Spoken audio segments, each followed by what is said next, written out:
Bien, delicioso que nos volvamos a encontrar en nuestro curso de inteligencia artificial, auscultando las redes neuronales, cortesía de la Universidad Nacional de Colombia, de los Centros de Excelencia en Computación Cuántica e Inteligencia Artificial en Tecnologías Cuánticas y Metrología, y cortesía del Semillero en Computación Cuántica. Entonces tenemos a Cristian y a Sergio, que son dos baluartes de nuestro Semillero de Computación Cuántica y que son, pues, dos chicos que trabajan muy duro estos temas. Muchas gracias, Sergio. Muchas gracias, Cristian, por estar esta noche.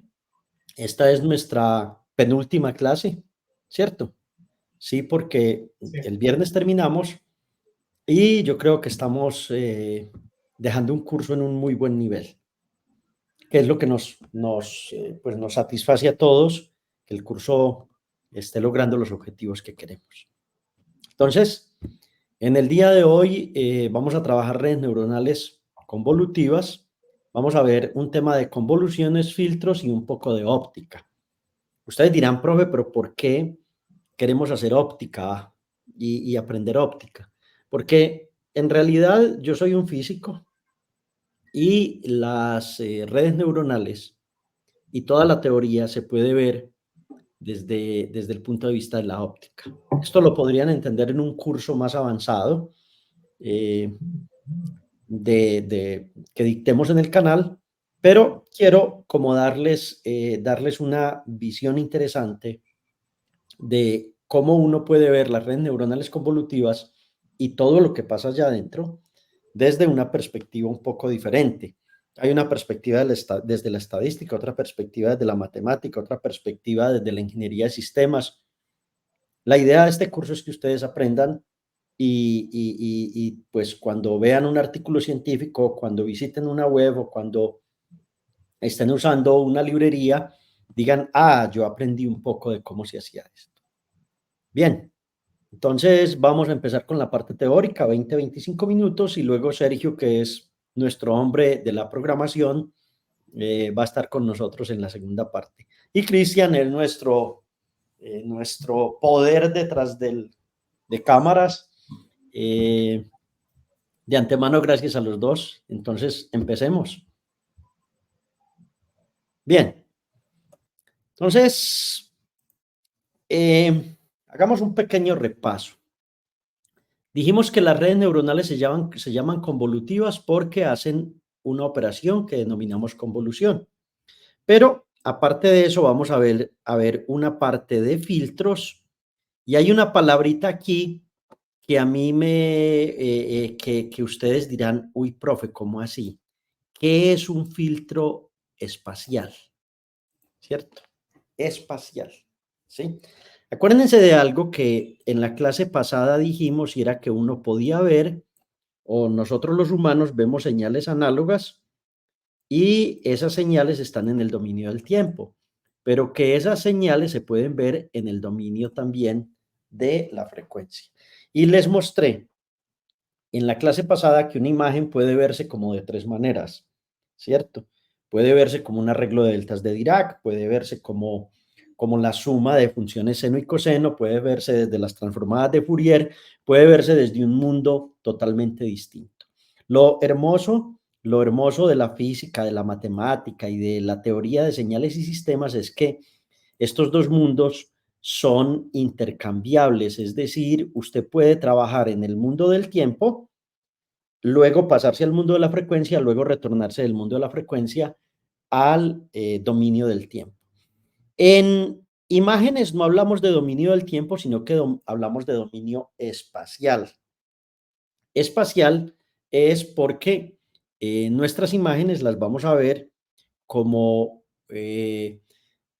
un conjunto de píxeles en un dominio con unos valores dados a esos píxeles. Y ya explicamos un poco de esto, ¿cierto? La parte espacial significa que voy a verla como si la viera en X, Y, Z, ¿cierto? En lo que ustedes tienen como dominio espacial. Pero ya les dijimos que hay otro dominio que es el dominio de la frecuencia. Entonces, hay filtros en un dominio y filtros en otro dominio. Pero para no alargar más, este repaso, simplemente vamos a decir que acuérdense que la convolución es una operación muy especial del procesamiento digital de señales en general. Las imágenes son señales en 2 dimensiones, los videos en 3, 4 y así sucesivamente. Pero lo que hacemos es poner un filtro de convolución, hacer una operación que es simplemente la convolución en el dominio espacial o en el dominio del tiempo y obtener unos valores de un segmento de la imagen en convolución con ese filtro, ¿cierto? Entonces, pensemos en la convolución como una operación que ustedes conocen las 4 básicas: suma, resta, multiplicación, división. Con eso hacemos el álgebra. Pero aquí, el álgebra de las imágenes se hace con una quinta operación que se denomina la convolución. Y la convolución ocurre en el dominio espacial y en el dominio de la frecuencia. Ok. Bien. Esto lo había mostrado, la imagen de Lena. Lena ya debe estar muy viejita porque esta foto es por allá del 70, 80, no sé si estará todavía en este lado de la galaxia. Y observen que al hacer la convolución con lo que llamamos un kernel o filtro, que es indiferente usar las 2 palabras, nos va a dar una imagen donde ustedes ven que se pierde lo que llamaríamos resolución, ¿cierto? Y es por justo esa operación de convolución, pero la operación también se puede usar para reconstruir imágenes, para hacer muchas cosas importantes.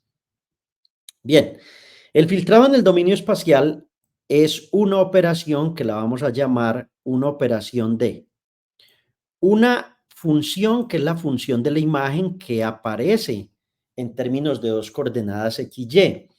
¿Qué son las 2 coordenadas x, y? Pues ya les mostré que esto es un arreglo matricial que va en este sentido, ¿cierto? Y cada parte de estas es un píxel y entonces aquí hay una convención de que esto realmente es el eje X y esto es el eje Y. Y ustedes dirán, profe, ¿por qué los cambiamos? No, simplemente porque los monitores y los televisores y todo lo que tenemos, pues empezamos a contar desde la parte superior, desde esta parte, este no será nuestro cero, y cambiamos el sentido.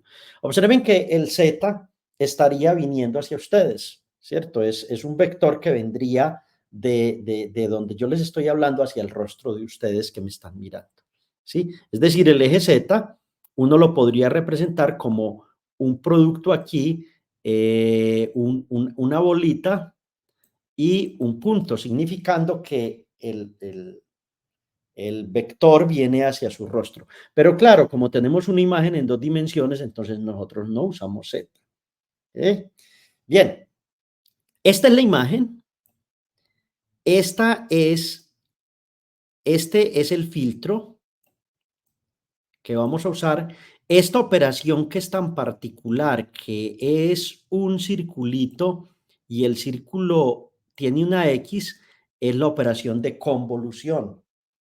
Y esta es la salida del sistema. Entonces, es importante que entiendan que siempre que voy a trabajar con imágenes, a mejorarlas o a hacer cualquier tarea con imágenes, estoy haciendo tareas de convolución con filtros en el dominio espacial o en el dominio frecuencial.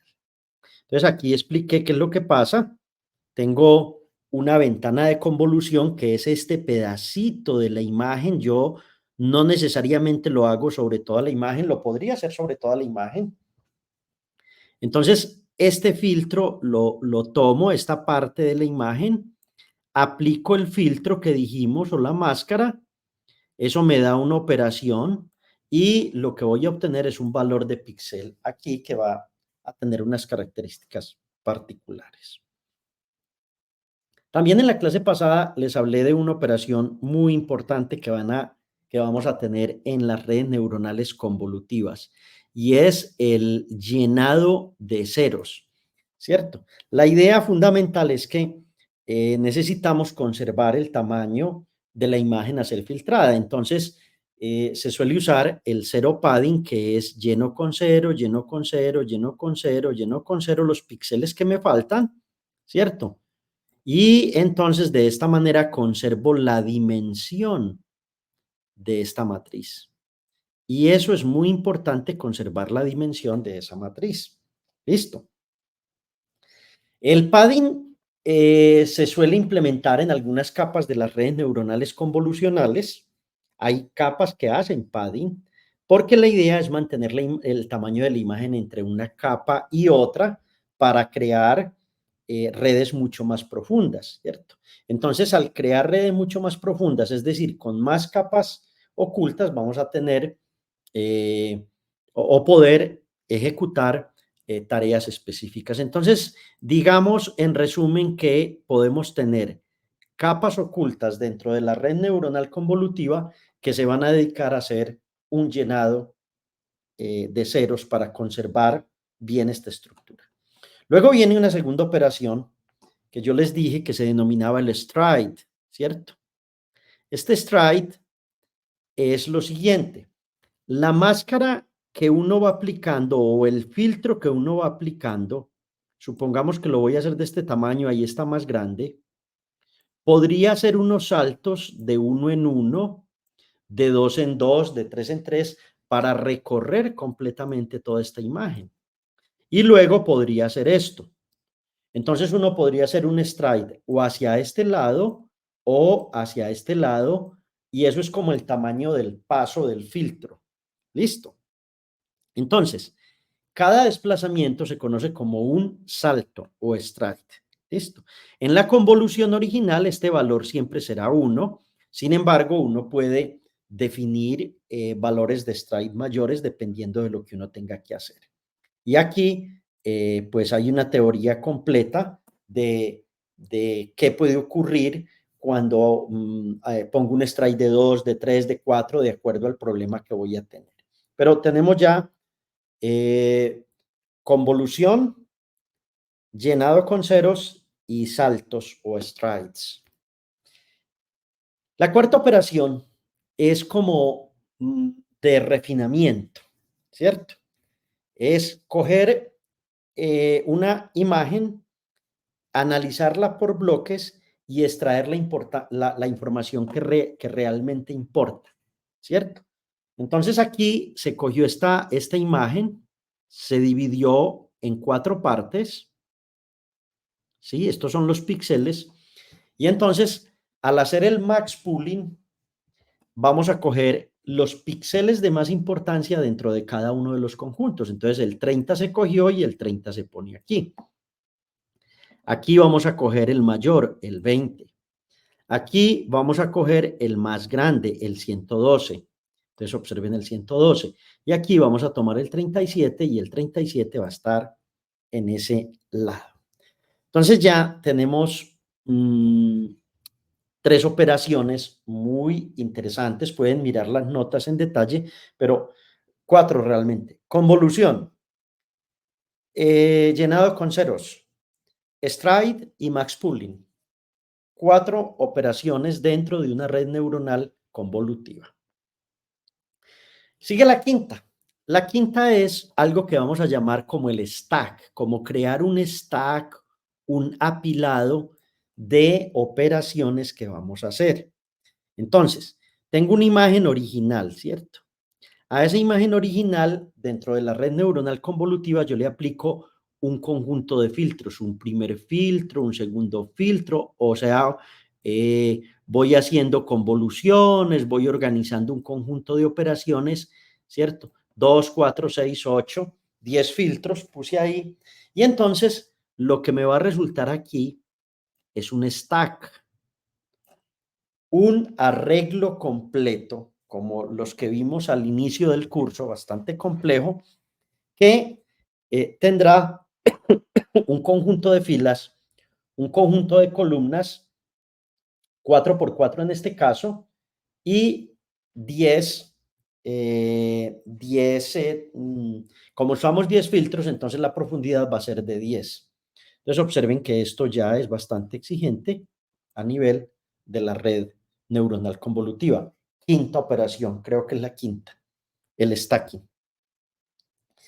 Entonces, uno diría que sacando la convolución de ahí, porque se supone que es lo que estamos haciendo, le quedan a uno 4 operaciones básicas en una red neuronal convolutiva. El padding, los strides, el max pooling y el stacking. Listo. Esas operaciones combinadas con, obviamente, la convolución y con algo que es intrínseco de las redes neuronales artificiales, que son las funciones de activación, eso nos va a permitir extraer las características más relevantes de una imagen usando una red neuronal convolutiva. Entonces ya nosotros conocemos de las funciones de activación, hay unas especiales para trabajo con redes neuronales convolutivas, pero de lo que no conocemos es de padding, strides, más pooling, stacking, más esa otra operación. Yo creo que ese es un muy bonito resumen de cómo es que trabaja uno con esto. Entonces, veamos ahora mm, la combinación de qué filtros especiales, digamos, espaciales y especiales. Espaciales es porque están en el dominio, ya les dije, en el dominio espacial, y especiales es porque son filtros que en la literatura ya están dados. Es decir, uno no se tiene que poner a inventar esto. Entonces, el primer filtro es un filtro que solo permite el paso de frecuencias bajas en las imágenes. Entonces, esto lo que permite es suavizar los bordes. ¿Listo? ¿Qué pasa con un filtro pasa abajo? Primero, los coeficientes todos son positivos y segundo, la suma de ellos debe estar normalizada. Entonces aquí vamos a tener un conjunto de filtros que van a ser muy útiles. Tenemos este primero que es un noveno de un arreglo matricial que tiene 3 por 3 y todos tienen 1. Aquí tengo otro que es 1 sobre 25 y 5 valores. 1 sobre 49. Observen que este número tiene algo que ver. El 9 tiene algo que ver con 3, 6, 9. El 25 tiene algo que ver con 5 por 5. El 49 tiene que ver con 2, 4, 6, ¿cierto? Al 7 por 7, algo así, ¿cierto? Luego podemos tener filtros distintos ya inventados, que son como el filtro Gauss 1, Gauss 2, Gauss 3, o el filtro Gauss 4. Entonces, cuando uno quiere en una red neuronal convolutiva, solo dejar pasar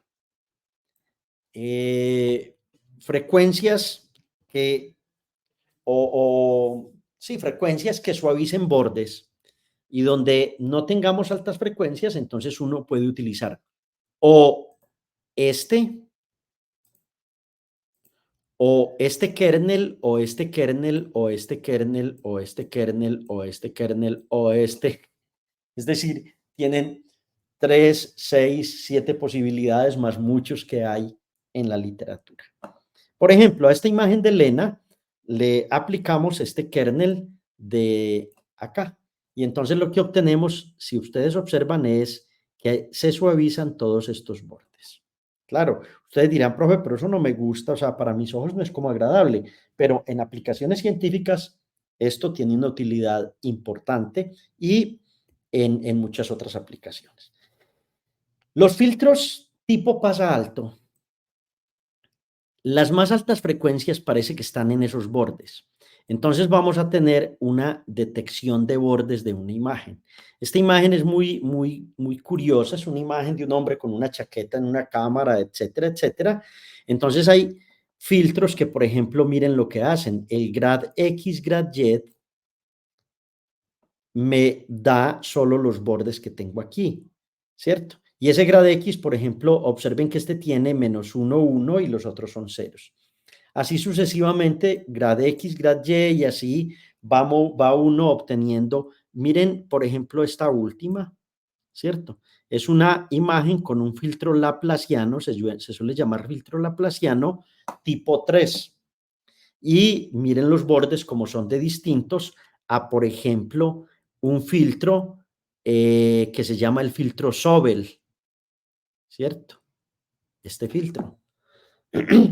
O hay un filtro aquí que es un filtro con una derivada del anterior, o hay un filtro que se llama el filtro de Roberts, ¿cierto? En general son los hombres que trabajaron con esto en procesamiento de imágenes. Entonces, o filtro Prewitt como este que tengo aquí. Entonces, observen que uno tiene muchas opciones si uno lo que quiere es detectar los bordes como tal y hacer que entra una imagen y me interesan solo los bordes dentro de la red neuronal convolutiva y luego hago el resto de operaciones. Todo esto aplica para la convolución. La convolución. Hay filtros de realce. Uno quiere realzar algunas características de la imagen. Observen aquí en esta imagen cómo los edificios pues no tienen tanto realce como diríamos la chaqueta del fotógrafo. Entonces observen aquí cómo nosotros hacemos un realce de esos edificios o cómo resaltamos la información realmente importante de la imagen. Entonces aquí tengo el Sharpen 1, Sharpen 2, Sharpen 3, 4, 7 hasta el Sharpen 10 y la idea es que uno hace una operación de convolución con estos filtros sobre la imagen y va a empezar a obtener lo que uno realmente necesita de esa imagen. Como les digo, cuando uno juega con GIMP o con Paint, realmente lo que está haciendo son estas convoluciones, mejorando las imágenes y organizando todo esto.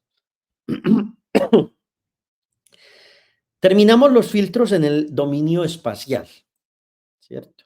Ahora vamos a ver cuáles son los filtros en el dominio de la frecuencia. Entonces, por ejemplo, un pasabaja. Un filtro pasabaja en el dominio de la frecuencia, aquí lo voy a dibujar, podría ser este puntico. Es mucho más pequeño ahí. Aquí lo crezco más, lo crezco más, lo crezco más. Observen que ese punto es una abertura. Y si ustedes han visto algún curso de óptica o se recuerdan de la óptica del bachillerato, esto da a entender un fenómeno que en óptica es muy importante, que se llama la difracción, ¿cierto? Hay varios tipos de difracción, la difracción de Fraunhofer, la difracción de Fresnel, en fin, hay muchos tipos de redes de difracción. Entonces, esto da cuenta de este fenómeno que es la difracción. La difracción es una cosa tan bonita y tan útil en la naturaleza que es lo que nos permite que uno, así tenga las puertas cerradas y así tenga todo muy insonorizado. Si uno tiene una abertura de este tipo, entonces uno va a ver que las ondas se difractan y son capaces de cruzar y uno termina escuchando lo que hay en la calle. Y si ustedes tienen un vecino ruidoso, por más que cierren puertas, ventanas, van a tener alguna bendita parte por donde vamos o va a lograr esa onda entrar y luego se esparce completamente. Entonces aquí tenemos un perro que el profesor Diego Aristizábal amaba mucho, ¿cierto? Rocco lo llamaba el hombre. Entonces se hace la transformada de Fourier porque estoy trabajando en el dominio de la frecuencia y obtengo la magnitud del espectro de la imagen, el espectro del filtro, este filtro lo traslado acá, ¿cierto? Lo traslado acá y lo que voy a obtener es esta imagen filtrada. ¿Ok?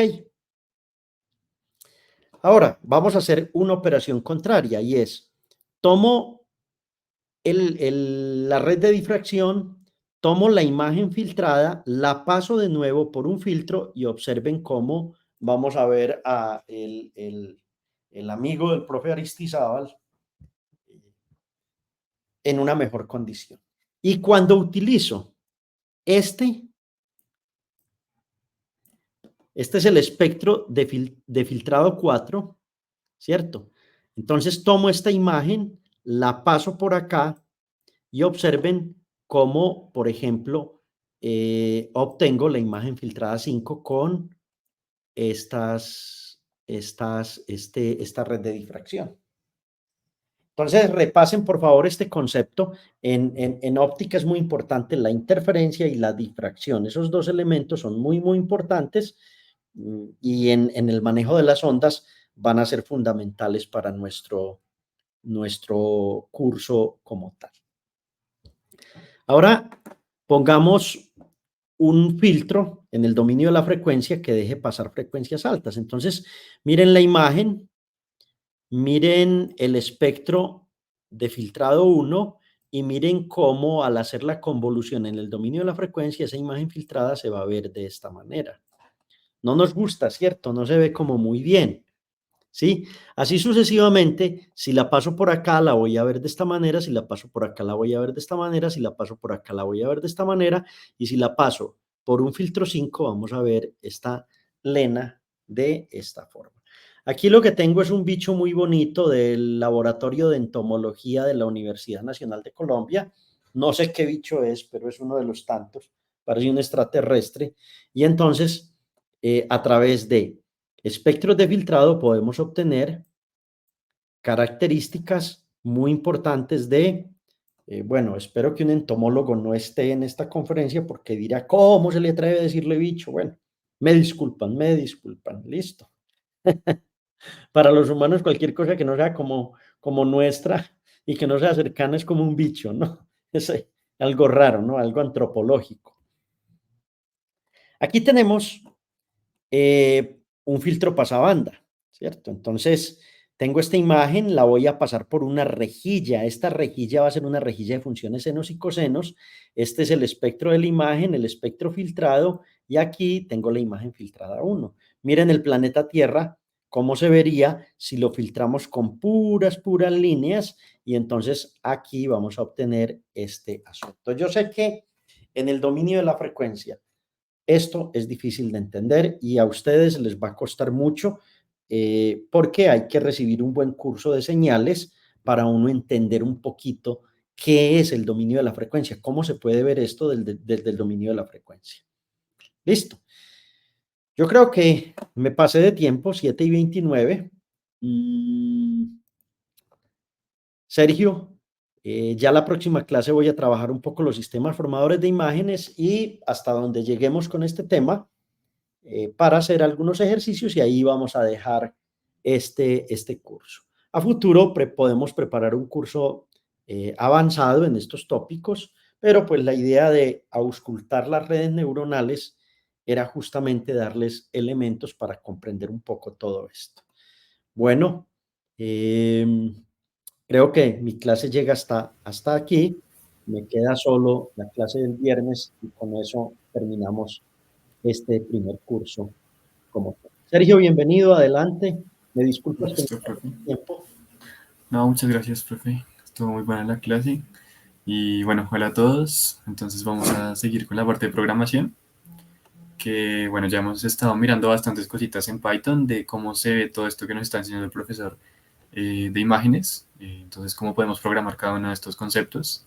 Y hoy vamos a mirar un poquito más. Vamos a programar algunos filtros. Vamos a ver cómo se programarían. Y vamos a mirar algunos ejemplos con unas fotografías que les estaba mostrando en la anterior clase. Por ejemplo, esta que les mostré, les enseñé cómo subir la imagen. Entonces, que esta imagen, de hecho, les conté que está en el GitHub del curso. Entonces, si ustedes quieren correr este mismo cuaderno con las mismas imágenes, ahí pueden hacerlo descargando las imágenes y subiéndolas al cuaderno acá en File. ¿Listo? Entonces, bueno, acá esta parte ya la vimos la anterior clase. Vimos cómo podemos descomponer una imagen en los canales de rojo, verde y azul y cómo se hace esto a partir de los datos. Entonces vimos cómo está representada la imagen, cómo se ven los datos de la imagen. Por ejemplo, acá teníamos una imagen de 4160 píxeles de alto por 2338 píxeles de ancho y además tenía una profundidad. ¿Listo? Entonces nosotros decíamos que esto era un tensor de dimensión 3, ¿listo? Porque es son datos que se pueden representar en 3 dimensiones. Si ustedes recuerdan, hicimos bastantes ejercicios en los primeros cuadernos para aprender a identificar esto. Y bueno, entonces acá miramos un poquito cómo se descomponía la imagen y después vimos algo que era cómo pasar la imagen de valores de RGB a valores en escala de grises. ¿Listo? Entonces definimos esta función que nos permitía pasar los datos de la imagen a valores en escala de grises. ¿Sí? Si recuerdan, era simplemente haciendo acá este producto de este vector con la imagen, ¿listo? Con los valores de la imagen. Entonces al final estábamos haciendo, era simplemente coger los valores rojos y ponerles un peso. Entonces el peso correspondiente era el 0.2989. A eso le sumábamos los valores en verde, les poníamos este peso, y a eso le sumábamos los valores en azul, ¿listo? Con este peso. Y bueno, de esta forma vimos cómo pasar imágenes de escala a escala de grises. Y me parece que terminamos mirando esta parte. Entonces sí, vamos a empezar a ver esta parte. Entonces miremos acá qué es lo que estamos haciendo. Tenemos la imagen, entonces nosotros queremos ver cómo se ve la intensidad de los píxeles en una fila de la imagen. ¿Listo? Entonces vamos a escoger una fila de la imagen. Acá tenemos la imagen y escogemos la fila 1000. Y entonces vamos a guardar esa información en esta variable que será gráfico. Después, bueno, preparamos las funciones para hacer las gráficas de Matplotlib. Entonces acá vamos a hacer 2 gráficas. Entonces, bueno, esto ya lo miramos bastante en las anteriores clases. Vamos a tener 2 gráficas y simplemente estos 2 valores nos dicen la forma en la que están acomodadas las 2 gráficas, y esto quiere decir que van a estar 2 gráficas en horizontal. Listo. Por este lado definimos, bueno, el CMAP, que si ustedes recuerdan era el mapa de colores que se va a mostrar con la imagen.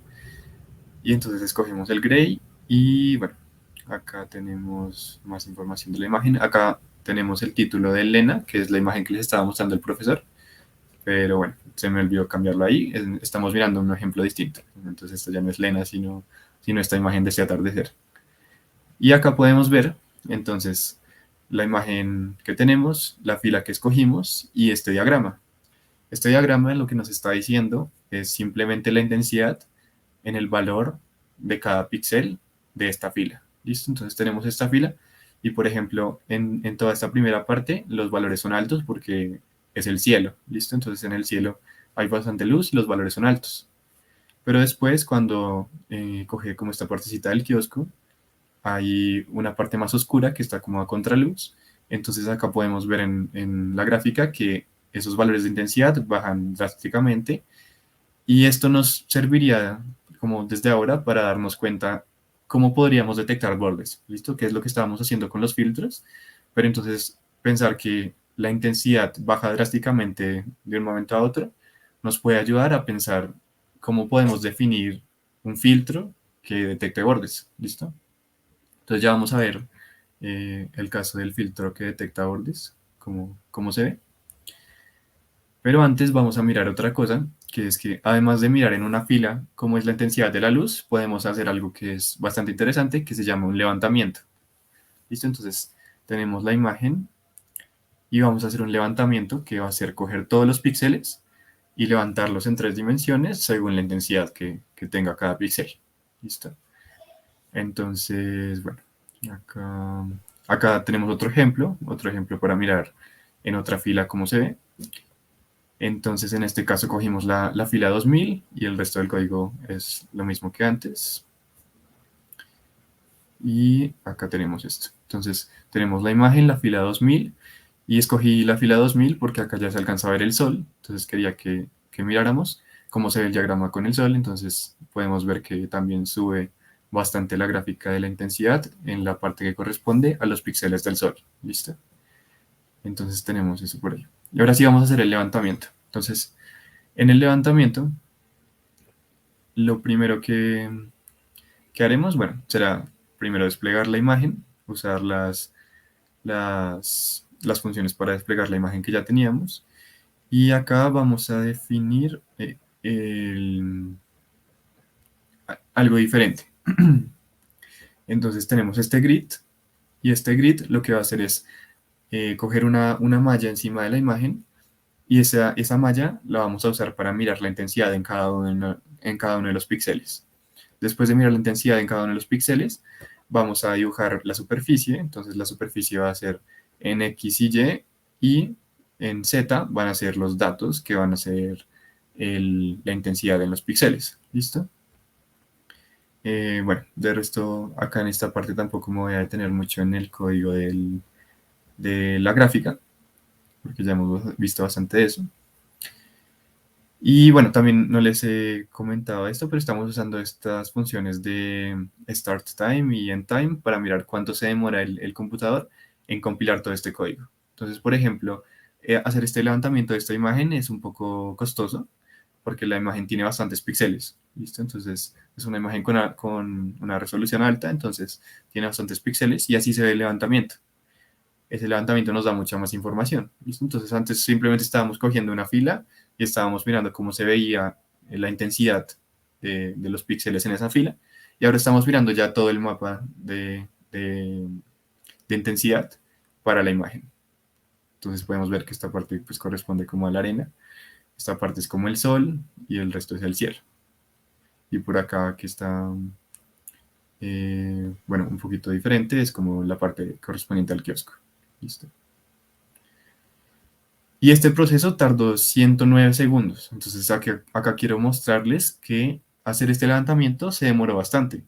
109 segundos es bastante para procesar una sola imagen. ¿Listo? Entonces, ¿por qué pasó esto? Porque la imagen es de una resolución bien alta, y al hacer este proceso estamos manejando los datos de una forma lineal. Tenemos que coger cada uno de los píxeles y mirar su valor de intensidad y luego mandar eso a la gráfica. Entonces el computador se demora ahí un rato. ¿Listo? Cuando estén corriendo el cuaderno, les recomiendo que le cambien el tipo de run, acá, el tipo de runtime, a, a GPU. ¿Listo? Entonces les recomiendo eso porque pues va a correr mucho más rápido. Este en CPU se demoraría mucho más. Y listo. Entonces, bueno, esto lo vieron en la clase pasada, esto del histograma, que el profesor se los explicó, y entonces no vamos a mirar un poco esto, sino que vamos a seguir con el siguiente tema, que es esta parte. Bueno, acá tenemos el histograma de la imagen, ¿sí? Entonces este es el histograma correspondiente al atardecer, que, bueno, para recordar un poco, simplemente nos dice el número de píxeles que tienen cierta intensidad. Entonces acá tenemos las intensidades en el eje X y el número de píxeles en el eje Y. Entonces, por ejemplo, esta imagen tiene muchos píxeles con intensidades entre cero y 50, ¿listo? Ahí no se alcanza a ver bien porque son muchos píxeles, entonces están muy pequeñitos los datos. Entonces tenemos muchos en intensidad de 0 a 50, y tenemos por acá otra montaña como de intensidades entre 100 y 200. ¿Listo? Entonces eso es lo que nos dice el histograma.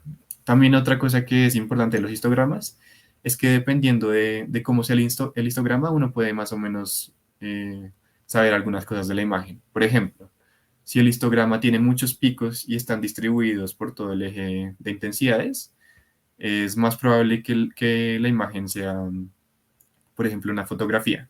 ¿Listo? Por ejemplo, acá tenemos varios picos y están distribuidos en todo el eje. ¿Sí? En cambio, si tenemos que todas las intensidades están concentradas en una región, entonces la imagen puede que ya esté modificada o que haya pasado por algún filtro, y entonces los filtros a veces cogen la intensidad y cogen muchos valores de intensidad, y al pasar el filtro de la máscara de filtro, lo que hacemos es hacerle una modificación a los valores de intensidad de nuestra imagen para crear otra. Y en esa otra muchas veces pasa que quedan el histograma distinto. ¿Listo? Entonces los histogramas nos sirven un poco para mirar algunas cosas como esas. Y listo. Acá, bueno, podemos hacer lo mismo para las componentes en rojo, verde y azul. ¿Listo? Entonces, recordemos cómo hacíamos esto. Simplemente cogíamos la imagen, escogíamos todos los píxeles en X, todos los píxeles en Y escogíamos la clase. Entonces escogíamos la profundidad. Entonces la profundidad 0 corresponde a los rojos, la profundidad 1 corresponde a los verdes y pues la profundidad 2 corresponde a los azules. ¿Listo? Entonces estamos haciendo acá el histograma para la imagen en cada una de las tres profundidades. Y para hacer esto, noten que no podemos usar esta misma imagen, porque acá ya tenemos la imagen original convertida a escala de grises. Entonces acá estamos volviendo a usar la imagen original que venía en el formato de RGB. ¿Listo? Entonces después de usar esa imagen en formato RGB, escogemos los vectores correspondientes, bueno, los tensores correspondientes, de hecho, a cada uno de los colores y estamos acá viendo las distintas gráficas de los histogramas. ¿Listo? Y ya, entonces ahí terminaríamos como la partecita básica de imágenes, que fue lo que miramos con el profesor en la anterior clase. Y hay algunas otras operaciones que quería mencionar, entonces estas no vale tanto la pena hacer tantos ejemplos, pero quería mencionarlas como que se pueden hacer operaciones lógicas con las imágenes, se pueden sumarlas, restarlas, dividirlas o multiplicarlas. ¿Listo? Entonces, cada una de estas operaciones significa algo distinto. Por ejemplo, la suma, que es la que más vamos a usar, es simplemente coger los valores de intensidad y sumarlos. ¿Listo? Entonces, por ejemplo, si nosotros tenemos estas imágenes que están blanco y negro totales, podemos hacer ANDs y ORs. Entonces tenemos operaciones lógicas. Por ejemplo, acá tenemos la imagen A y la imagen B. En esta tenemos tanto las tuercas como los tornillos y acá solamente tenemos los tornillos. ¿Listo? Entonces, cuando hacemos las operaciones lógicas, pues pasa lo que uno esperaría. Si tenemos un i, entonces va a aparecer todo lo que esté en ambas imágenes. Si tenemos un no, va a aparecer cualquier cosa que esté en una imagen o en otra. ¿Listo? Y bueno, acá por ejemplo, un not a sería coger esta imagen y cambiarle todos los valores de intensidad al opuesto. Entonces, vemos que es la misma imagen solamente que con los valores invertidos. ¿Listo? Y bueno, esto era más como para que sepan que se puede hacer esto, que se puede hacer este tipo de operaciones. Y ya, listo. Bueno, otras transformaciones que se pueden hacer como comentarios son las transformaciones afines, como la traslación, rotación y magnificación de las imágenes. ¿Listo? Entonces ahora sí vamos a mirar lo que vimos hoy, que son los filtros y las convoluciones. Hoy vimos bastantes cositas de convoluciones y vamos a mirar muchos de los filtros que les mostró el profesor. Vamos a mirar cómo se ven acá. ¿Listo? Entonces, acá tenemos, vamos a usar qué imagen. Acá usamos la misma imagen del atardecer y vamos a aplicar este filtro, que es el que les mostró el profesor para detectar bordes. ¿Listo? Entonces vamos a pensar cómo podríamos nosotros crear un filtro que detecte bordes. Entonces, si lo pensamos, podemos usar la intensidad y encontrar algún filtro que detecte cuando hay cambios bruscos en la intensidad. ¿Listo? Entonces, bueno, primero vamos a definir esta función, que es la función de convolución. Entonces, esta función nos va a servir para cualquier filtro que escojamos. Y esta función lo que hace es coger el filtro que nosotros tenemos y trasladarlo por toda la imagen. ¿Listo? Entonces lo va a trasladar en, en las dos direcciones, en X y en Y. ¿Listo? Lo primero son los dos parámetros, m y n, que va a ser el tamaño del kernel, ¿sí? Usualmente vamos a usar kernels cuadrados, entonces esta función de convolución solamente sirve para kernels cuadrados, de hecho, la que estamos definiendo acá, ¿sí? Porque estamos poniendo este if, entonces este if lo que mira es si el kernel es cuadrado, si el tamaño del kernel de ancho es igual al tamaño en alto, ¿listo? Luego tenemos acá el tamaño de la imagen, que es y,x, y acá estamos definiendo este nuevo y y este nuevo x de esta forma. Tenemos el y, que es el tamaño de la imagen original, le restamos el tamaño del kernel y le estamos sumando 1. ¿Qué estamos haciendo acá? Simplemente estamos definiendo como unas nuevas dimensiones para la imagen que vamos a generar después de pasar el filtro. ¿Listo? Entonces, estamos definiendo estas nuevas dimensiones para que en cada uno de los píxeles nuevos podamos poner un valor de lo que nos salió del filtro. Y como nosotros tenemos un filtro cuadrado, entonces, si ustedes recuerdan, el filtro cogía el valor del centro, suelen ser filtros con tamaño impar, ¿listo? Entonces 3x3 o 5x5. Entonces coge el valor del centro y a ese valor, haciéndole operaciones con los valores de los píxeles de alrededor, le da un nuevo resultado, ¿listo? Entonces, si nosotros pasamos ese filtro, para que la imagen no cambie de tamaño al pasar todo el filtro, tendríamos que hacer lo que les mostró el profesor, que es el zero padding, ¿sí? Rellenar con ceros algunas columnas y filas, ¿listo? Pero acá no estamos haciendo el zero padding, entonces nos toca mirar cómo cambia el tamaño de la imagen, ¿listo? Al hacer el filtro. Entonces, simplemente si nosotros escogemos desde el píxel de la mitad, entonces se va a perder el resto de píxeles del tamaño del filtro, ¿listo? Entonces acá estamos cogiendo el tamaño de la imagen, le restamos el tamaño del filtro y le sumamos 1 porque el del centro sí se queda, ¿listo? Entonces, bueno. Y pues ustedes dirán como, ¿por qué le restamos todo el tamaño del kernel y no simplemente la mitad? Porque el problema es con los bordes, ¿no? Entonces, el kernel cuando está en el borde, el píxel del centro pues queda alejado del borde y entonces las columnas, por ejemplo, que no estén en el rango de un centro, entonces esas van a quedar por fuera. Eso es lo que está pasando. Pero eso pasa a ambos lados, a izquierda y a derecha. Entonces por eso le estamos restando todo el tamaño del kernel menos 1, porque el del centro sí va a alcanzar. ¿Listo? Para eso son esas dos líneas ahí de código.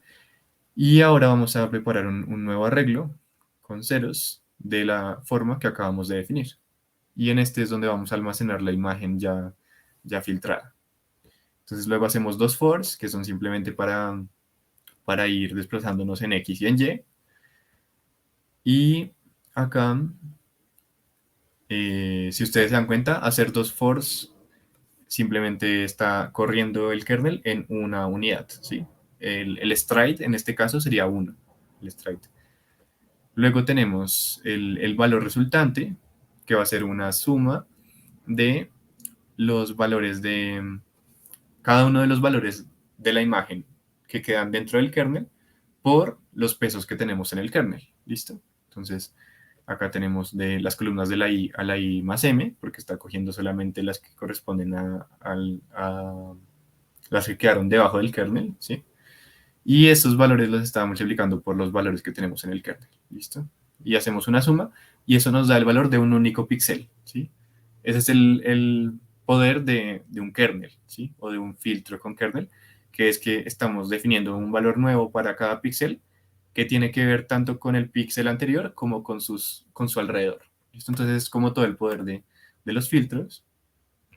Y acá simplemente estamos haciendo dos ifs para evitar que hayan valores mayores a 255 o menores a 0. ¿Sí?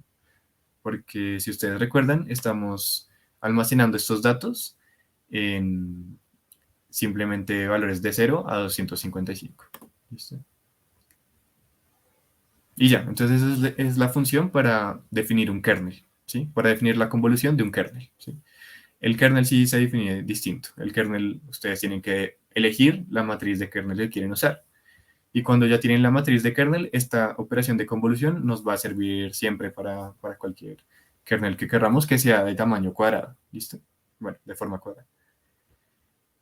Entonces, por ejemplo, acá tenemos este kernel, que es el que estábamos mirando de detección de bordes. ¿Sí? Entonces yo les dije, ¿cómo podríamos pensar en un kernel que detecte bordes? Entonces tendría que detectar los cambios bruscos en la intensidad. ¿Sí?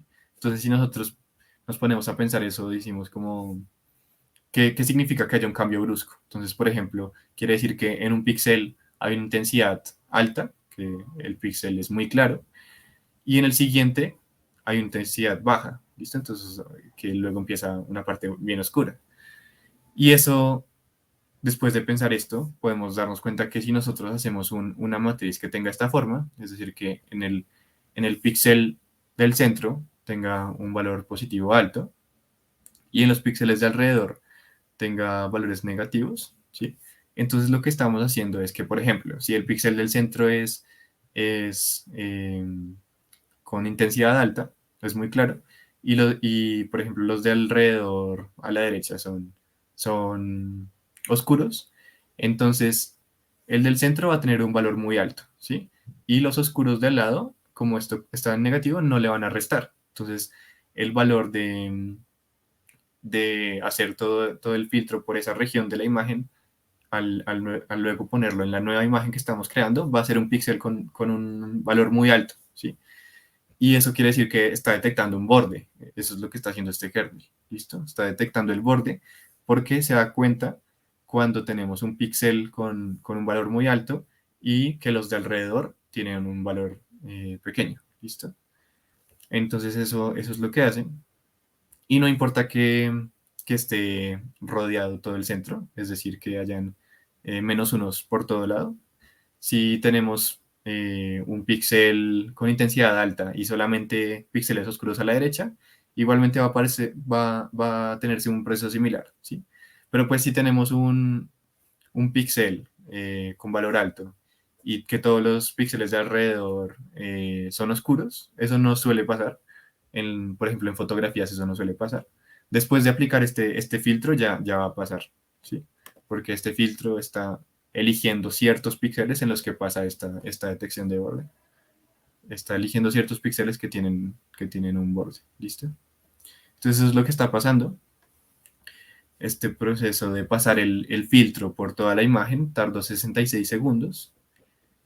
Pueden ver que es alto, por lo que les digo de que la imagen tiene bastantes píxeles. Y bueno, así se ve. Así se ve después de pasar este filtro. Y podemos ver que hay algunos cambios de intensidad que detecta y otros que no alcanza a detectar. Por ejemplo, está el mar que está casi que pintándonos todo el mar, pero este cambio de intensidad del kiosco sí lo está detectando muy bien, ¿sí? Entonces, el sol acá casi no aparece. ¿Y eso qué quiere decir? Que hay muchos tipos de kernel que pueden hacer lo mismo o pueden servir para lo mismo haciéndolo de distintas formas. Por ejemplo, se puede definir otro kernel que detecte bordes, que si nos detecte los cambios de la luz del sol acá con el cielo, ¿sí? Y dependiendo de los valores que nosotros le pongamos a la matriz de kernel, pues también va a pasar algo distinto. ¿Listo? Entonces eso es lo primero.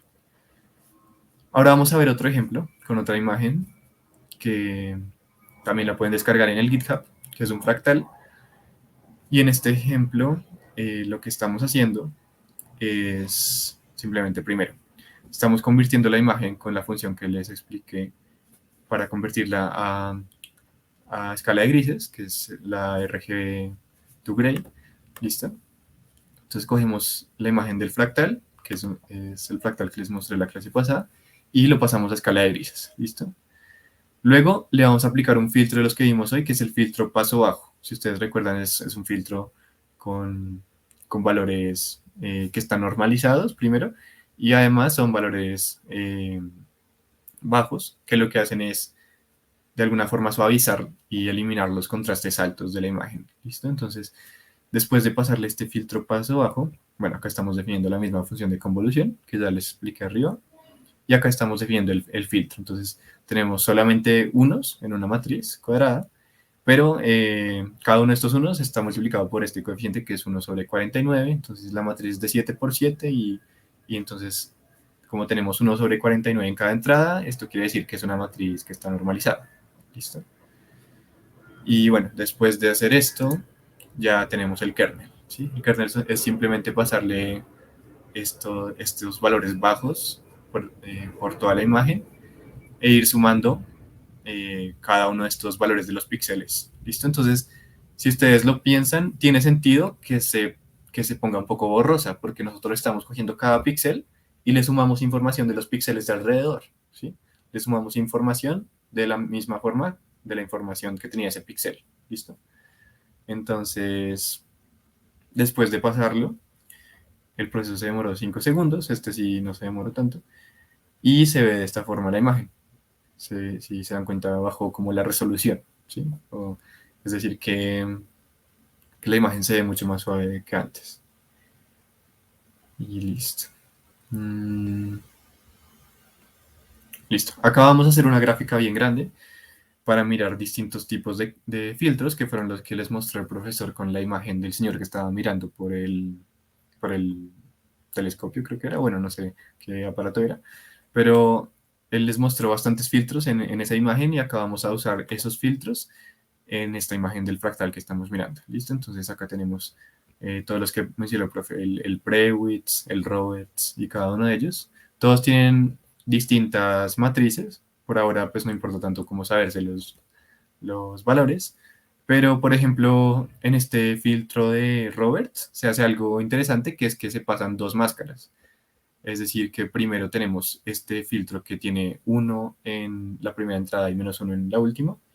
Y luego tenemos este otro que tiene 1, pero ya no es en la posición 1, 1, sino en la posición 1, 2. ¿Listo? Y el otro en la 2, 1. ¿Listo? Entonces están como complementándose estos dos filtros, pero se pasan por la imagen estos dos filtros de forma lineal. Es decir, primero se pasa uno de estos dos filtros y luego se pasa el otro. Y de esa forma estamos usando esta función que se llama filtro dos máscaras, que es lo que tenemos acá. Tenemos varios resultados, entonces el primer resultado va a ser pasar la convolución con el filtro 1. El segundo resultado va a ser hacer la convolución con el filtro 2. Y bueno, el resultado final va a ser sumar la intensidad de los píxeles en cada uno de estos resultados. ¿Listo? Y de esa forma se define este filtro Roberts. Y análogamente se definen todos estos que están acá listados, por si quieren echarles un vistazo, como si ustedes quieren ver qué hace cada uno de estos filtros. Y digamos, este filtro laplaciano, este kernel laplaciano, si se dan cuenta, es bastante parecido al que teníamos arriba para detectar bordes, porque tiene -1 en todas las entradas y solamente en el centro tiene un valor positivo alto. ¿Listo? Entonces este va a ser algo parecido a detectar bordes. Entonces ya vamos a mirar, ese es el Laplaciano 3. Entonces vamos a mirar todos estos filtros, como se ven en esta imagen. Entonces tenemos la imagen con filtro Roberts, Prewitt, Sobel, derivada Sobel, Laplaciano 1, Laplaciano 2 y Laplaciano 3. Entonces si se dan cuenta, esta imagen tiene muchos bordes, ¿sí? Porque es un fractal, entonces la imagen se va a ver como... bueno, primero los fractales tienen algo interesante que son estructuras que van repitiendo su forma a distintas escalas, ¿sí? Entonces, digamos, acá tenemos un triangulito, luego tenemos otros triángulos adentro, y eso se va repitiendo así, indefinidamente. Entonces, la imagen tiene bastantes bordes, y este filtro Laplaciano 3 está añadiéndonos un contraste más alto a cada uno de estos bordes. ¿Listo? Entonces, así quedaría. Y listo. Y ahora vamos a mirar bueno, en 5 minuticos, y la otra clase seguramente empezamos con esto. Un poquito de lo que les contaba de TensorFlow Playground, que es para visualizar redes neuronales, para que ustedes lo vayan mirando, y la próxima clase les explico los parámetros. Entonces voy a compartir esta pantalla. Y listo. Entonces, estoy compartiendo ya la pantalla del TensorFlow Playground. Esta es una página que tiene un modelo de red neuronal que nos permite como jugar con todas las características de una red neuronal. ¿Listo? Por eso dice acá como no se preocupen, no pueden romperlo. ¿Listo? Ustedes pueden cambiar todo lo que quieran y mirar qué pasa con la red neuronal. Entonces vamos a ver varios ejemplos acá. Primero tenemos acá los datos. Tenemos distintos tipos de datos. Por ejemplo, estos son dos nubes de datos que son linealmente separables. Estos son otros datos que no son linealmente separables. Y estos datos nos van a servir para problemas de clasificación. ¿Listo? Entonces, el modelo lo que va a hacer es intentar encontrar una región de decisión. ¿Listo? Entonces, esa región de decisión nos va a separar las dos nubes de datos. Entonces, vamos a hacer un ejemplo como para que ustedes vayan mirando cómo hacerlo. Entonces tenemos, acá podemos añadir capas en la red neuronal, capas ocultas. podemos añadir lo que queramos acá. Y a cada capa oculta le podemos añadir neuronas o quitar neuronas. ¿Listo? Entonces, bueno, vamos a mirar un ejemplo con este dataset que es el más simple. ¿Listo? Este es un dataset linealmente separable. Entonces vamos a mirar qué es lo que se necesita en una red neuronal para que trace esta región de decisión lineal. Entonces, primero, ¿qué pasa si le ponemos acá una activación lineal? Simplemente no necesitamos otras porque no necesitamos que el modelo sea muy complejo. ¿Sí? Entonces, si nosotros le ponemos estas dos características, esas son las características que entran al modelo. Entonces, son el x1, x2. También ustedes pueden tener otras características como ponerle senos al x1 y el x2. Entonces, el seno de x1 se va a ver de esta forma y lo que hace es añadir un patrón que se repite. ¿Listo? Lo que les contaba el profesor de que las señales sinusoidales no simplemente se ven como la gráfica del seno, sino que se pueden representar como patrones que se repiten. ¿Listo? Entonces acá podemos elegir las características que queramos, podemos elegir las capas ocultas que queramos con las neuronas. Acá cambiamos la tasa de aprendizaje, pero entonces vamos a mirar qué pasa si le ponemos, por ejemplo, esta tasa de aprendizaje, que es bastante pequeña, y estas neuronas. Entonces, acá les muestra cómo se está entrenando la red. Entonces, acá arriba tenemos una gráfica de la pérdida, esta es la función de pérdida, y vemos que se minimizó y ya está como en una parte plana, entonces ya el modelo no va a aprender más porque ya está en un mínimo, ¿listo? O cerca de un mínimo, muy cerca. Entonces, vemos que este modelo con esta tasa de aprendizaje no se demoró mucho, en aprenderse los datos, ¿listo? En encontrar una buena predicción. Pero entonces, si le ponemos una tasa de aprendizaje alta, ¿qué pasa? Entonces, digamos, le pusimos una de 1. Si se dan cuenta, es casi instantáneo acá la visualización. Y eso es porque la tasa de aprendizaje, si ustedes recuerdan, era simplemente el tamaño que le poníamos a la actualización de los pesos. ¿Sí? Entonces, cuando actualizábamos los pesos en el gradiente en descenso, eso los multiplicábamos por un parámetro, que era esta tasa de aprendizaje. Y entonces eso quiere decir casi que el tamaño de los pasos que estamos dando al bajar en la región de decisión. Entonces, si ustedes ven acá en la función de pérdida, disculpen. Entonces, si ustedes ven acá la función de pérdida disminuyó drásticamente al inicio. ¿Sí? Y eso es primero, porque este ejemplo es muy simple, entonces poner un learning rate alto no hace que pasen cosas malas. Podrían pasar cosas malas como que se quedara iterando o que nunca llegará a una buena clasificación. ¿Listo? Entonces les dejo para que revisen estos otros parámetros, los de activación, por ejemplo, el ReLU que miramos harto, el sigmoide. Acá está, este parámetro no lo hemos revisado, que es el de regularización, por si quieren leer un poquito de qué es el de regularización.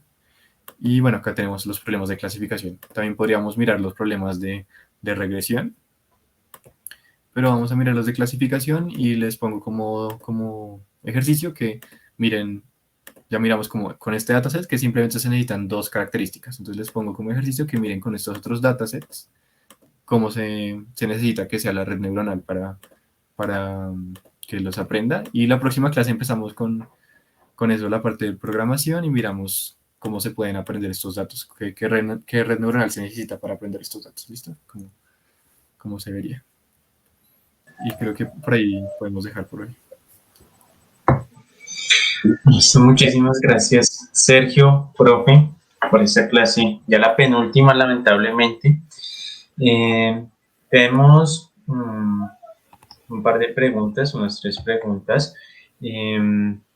Buenas noches, ¿es posible que habiliten el material de la semana 2? Este es el relacionado con los módulos 4, 5 y 6. Muchas gracias. Bueno, gracias a ti por el comentario. A veces se nos pasan cositas. Revisé y efectivamente no estaba publicado, pero no estaba habilitado. Pero desde este momento ya puedes acceder. Tal vez son cositas. No es fácil tener esa página web, entonces hay cositas que se nos pueden pasar, pero ya están habilitados, ¿sí? Y si se dan cuenta de alguna otra cosita que no está funcionando como tal, pues les agradeceremos enormemente que nos avisen para solucionarlo.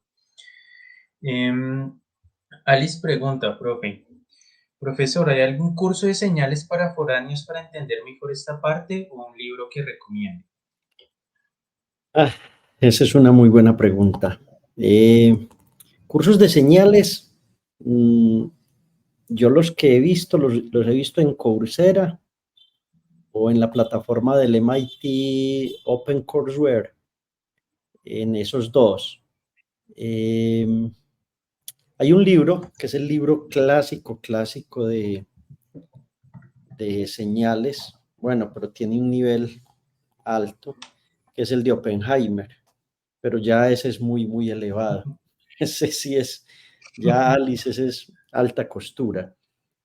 No, realmente, pues, por ejemplo, lo de señales que estamos viendo en este curso es porque el profesor Aristizábal es un hombre que sabe mucho de señales ópticas. Y yo pues llevo muchos años dictando el curso de análisis de señales en la Universidad Nacional. Entonces uno como que va juntando todo ese conocimiento y va adquiriendo ya una experiencia como para mostrarles ese conocimiento a ustedes más maduro, ¿cierto? Dicen que la diferencia entre un profesor y un estudiante se puede resumir en unos 30 libros que el profesor se ha leído y se ha estudiado. Y claramente en la vieja frase que dice que más sabe el diablo por viejo que por diablo, ¿cierto? Es decir, es como mucha experiencia acumulada, Alice, realmente.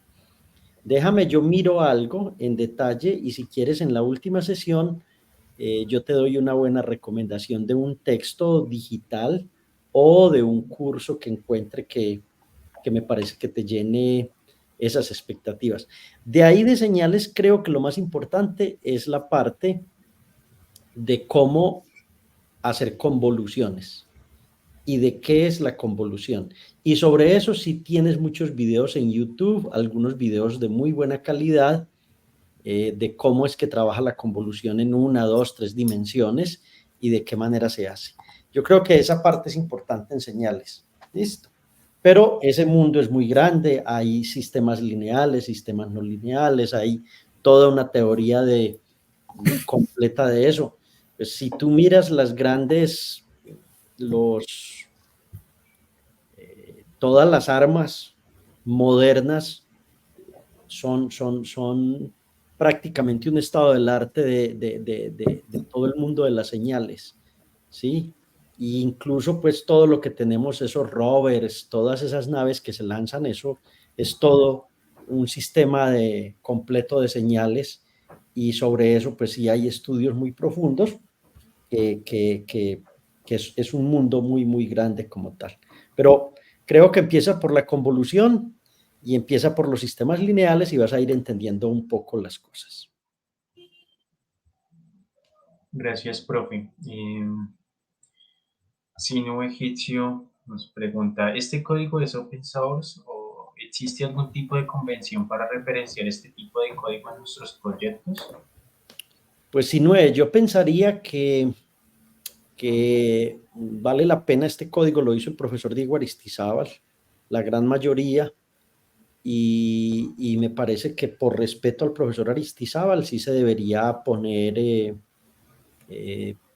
pues que es una obra de él. Él incluso lo tiene protegido por la superintendencia. Entonces sí debes poner que es un código desarrollado en la Universidad Nacional y que es un código hecho para aprendizaje, porque realmente, por ejemplo, la convolución, tal cual la mostró Sergio, ahí se definió como una función donde se hacían una cantidad donde se hacían una cantidad de operaciones para que ustedes entendieran qué es la convolución. Y Sergio explicó muy bien por qué las frecuencias altas se pierden, etcétera. Porque es un código hecho con fines de aprendizaje, de que tú luego puedas saltar muy fácilmente. Pero una convolución en Keras, TensorFlow o NumPy se hace simplemente con un comando que se llama conv y chao, eso sale, ¿cierto? Pero esa no es la forma en que trabajan las personas en ingeniería o en ciencias. Los ingenieros, los científicos, los matemáticos, los físicos, siempre queremos entender qué es lo que está pasando por dentro de ese sistema.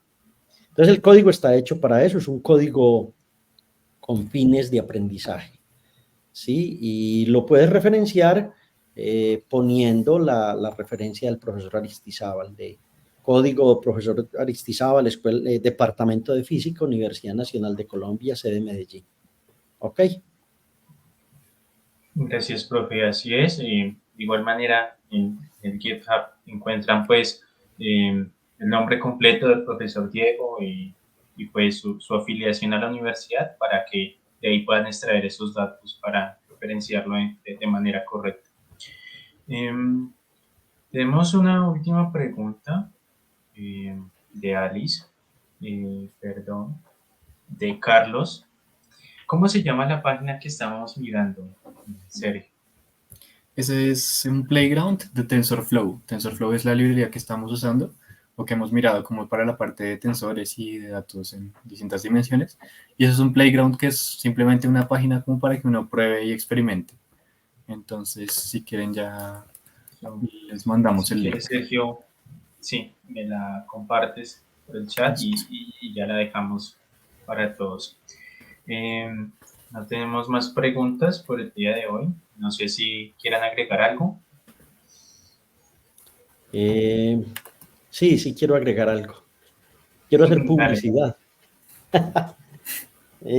Bueno, termina el curso de inteligencia artificial de auscultando las redes neuronales. Creo que con eso quedan muy bien. Ya a partir del próximo jueves reiniciamos el curso de computación cuántica. Ese curso va en la lección número 20 y algo, 22, no sé, Cristian.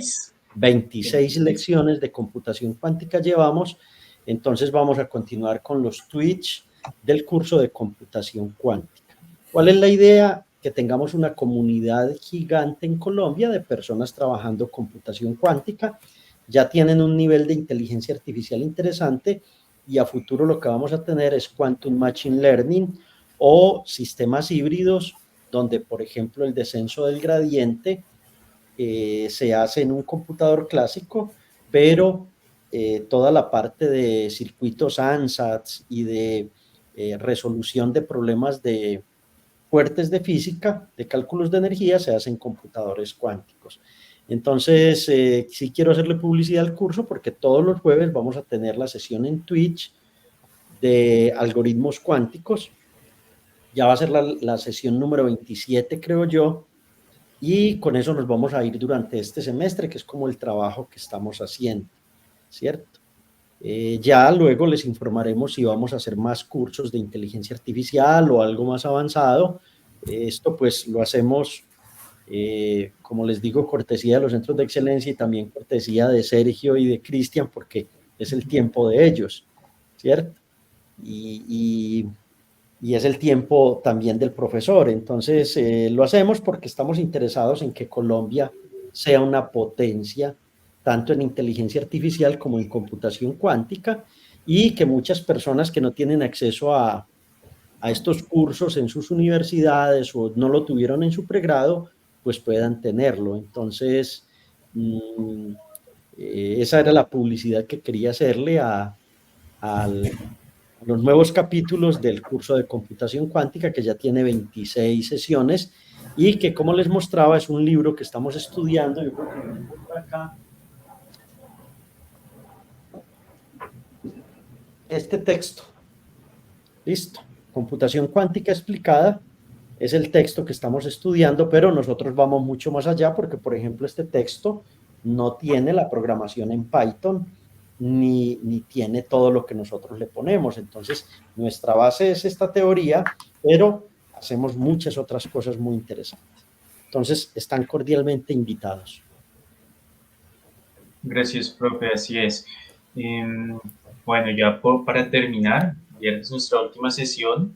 Tendremos una sesión un poquito más extendida, tal vez de hora y 30 minutos. Muchas personas han escrito al correo de del semillero preguntando cómo se ingresa al semillero, cómo participar en los proyectos que existen y demás, y algunas le hemos respondido, pero dudas como esas vamos a responder en la parte final del viernes, así como los aspectos un poquito ya más técnicos de cómo será el test de conocimientos, cómo tener la insignia digital, de que estuvieron en el curso y lo aprobaron, etcétera, etcétera. Lo hablaremos el viernes en nuestra última sesión. Eso sería todo. Entonces, muchísimas gracias a todos. Nos vemos el viernes, misma hora, mismo canal. Chao, chao.